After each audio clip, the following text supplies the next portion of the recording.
Audio Jungle.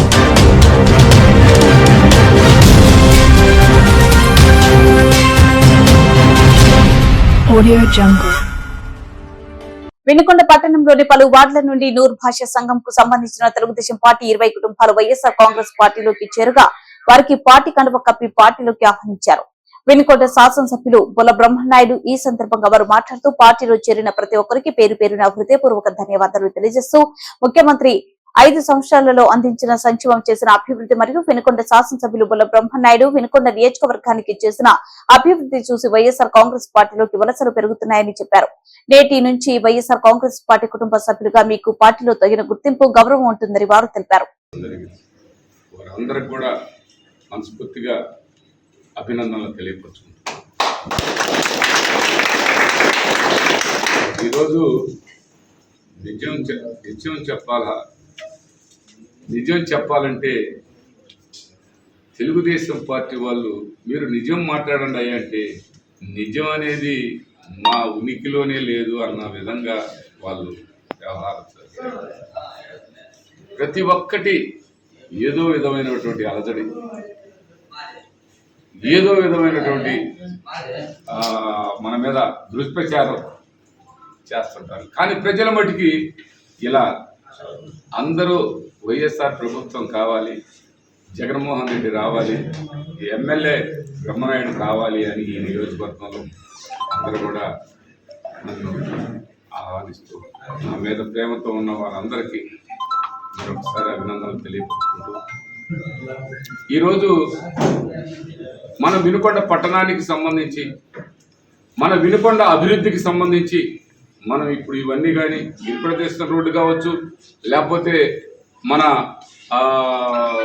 Ghat road కావచ్చు, అదేవిధంగా మంచినీటి సమస్య పరిష్కారం చేయటం కావచ్చు, ఆ మంచినీటి సమస్యని రేజ్ చేయాలని రాత్రిపూట వాల్స్ తిప్పి ఎంత అన్యాయం అండి. 1,00,000 మంది ప్రజలకి గొంతు తడపాలని మనం అనుకుంటే 1,00,000 మంది గొంతులు ఎండిపోవాలని వాళ్ళ రాజకీయ స్వార్థ ప్రయోజనాల కోసం ఇదే జీవీఎస్ ఆంజనేయులు ఒక కుట్ర ప్రకారం రోజువారీ వాలు తిప్పి నీళ్లు వదిలేసిన పరిస్థితి.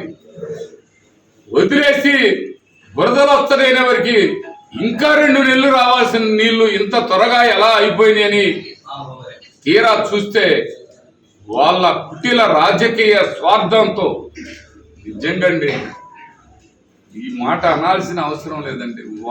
వాళ్ళు తిప్పేదానికి 5 లక్షలు ఒక 10 మంది కుర్రోళ్ళకి ఇచ్చి అలా 50,000 ఒక నెల రోజుల పాటు నీళ్లు వదిలి వేస్ట్గా పోవాలని చేసినటువంటి వాళ్ళ ప్రయత్నాన్ని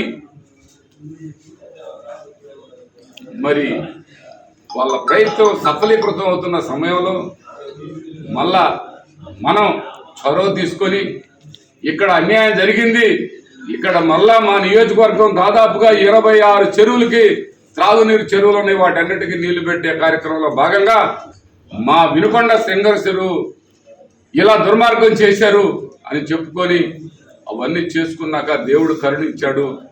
ఆరోగ్యపరంగా కూడా మనం బాగుండగలుగుతాం. తప్పులు చేస్తే రోజు గుండెల్లో ఆ బరువు మోస్తానే ఉండాలి. ఆ బరువు మోస్తూ నేను తప్పు చేశానని ఇబ్బంది పడతా ఉంటాడు. నేను తప్పు చేయను కాబట్టి నేను ఇలా మాట్లాడతాను, గట్టిగా మాట్లాడతాను. నువ్వు తప్పు చేసావని నిలదీస్తాను. ఇవాళ వాళ్ళు తప్పు చేశారు కాబట్టి సింగర్ చెరువుకి నీళ్లు పూర్తి స్థాయిలో ఎండిపోవాలి అని ప్రయత్నం చేశారు కాబట్టి వాళ్ళకు భయం. ఆ సింగర్ చెరువు ఉప్పరపాలెం వాళ్ళందరికీ నీళ్లు ఉపయోగం. ఆ సింగర్ చెరువులో నీళ్లుంటే ఆ ఉప్పరపాలెం ప్రెసిడెంట్ కూడా ఏడే ఉన్నాడు. 10 రోజుల్లో చెరువు మొత్తం పీక్కపోయిందంటే వాళ్ళు చేసిన తెలుగుదేశం పార్టీకి సంబంధించినటువంటి వాళ్ళు చేసిన కుట్ర అంతా ఇంత కాదయ్యా. అబ్బో, ఇంత నీచమైన రాజకీయాలు చేస్తారని ఎప్పుడు కూడా నేను ఊహించలా. చేస్తారనుకుంటాం కానీ ఇంత దుర్మార్గంగా ఆలోచిస్తారనుకోలా. ఇంత దరిద్రం ఏంటది అనేది ఒకసారి గుర్తు చేసుకోవాలి. ఇప్పుడు ప్రజలకి మంచి జరగాలి, ప్రజలు బాగుండాలి, ప్రజలు చల్లగా ఉండాలి, ప్రజలు ఆ ప్రాంతం బాగుండాలి, ఆ ప్రాంతం పంటలతో పాడి పంటలతో తొలదోగాలి అనుకొని ఎప్పుడు కూడా ప్రజాప్రతినిధి అనేవాడు ఆ విధంగా ఆలోచించిన నాడే ఆ ప్రాంతం బాగుంటది, ఆ ప్రజలు బాగుంటారు, ఆ ప్రజలు అన్ని విధాలా చల్లగా ఉంటారు. వాళ్ళు చల్లగా ఉంటే ఆ ప్రాంతం చల్లగా ఉంటది, రాష్ట్రం చల్లగా ఉంటది.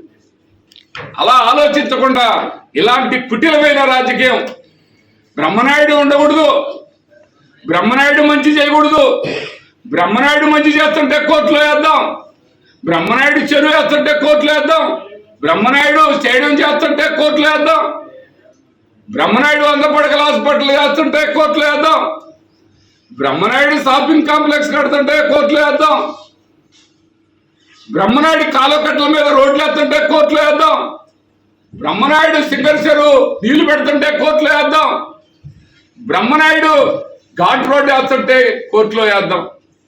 అన్నిటికీ వేసినటువంటి వాళ్ళే వాళ్ళు.